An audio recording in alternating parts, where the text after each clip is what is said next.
Imagine biting into a fruit that tastes just like vanilla ice cream and it grows on a tree. That's the ice cream bean tree, a tropical wonder that's not only delicious, but also brings huge benefits to your garden. Today, I'll show you where it comes from, how to grow it, and why it's so much more than just a fruit tree. The ice cream bean tree, also called Inga edulis, is native to Central and South America. It's popular in countries like Brazil, Peru, and Ecuador, where people enjoy its sweet, cottony pulp straight from the pod, from seed. The seeds are large, but lose viability quickly, so they need to be planted fresh. Plant them about an inch deep in moist, well-draining soil. Germination usually happens in 2 to 3 weeks.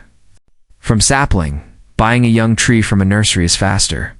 Planted in full sun to partial shade, giving it room to grow, it can reach 30 to 60 feet tall in the right conditions. Ice cream bean trees thrive in tropical and subtropical climates. They love warm temperatures, high humidity, and plenty of water, but they also tolerate short, dry spells. They grow best in rich, well-drained soil with a slightly acidic to neutral pH.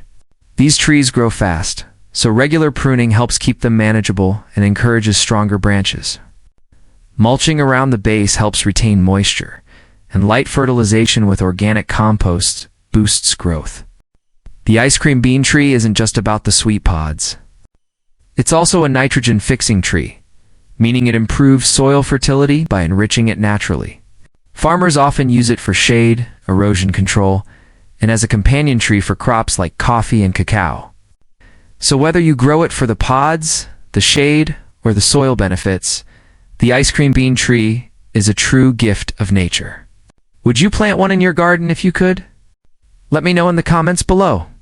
And don't forget to like, subscribe, and hit the bell for more gardening and exotic plant guides.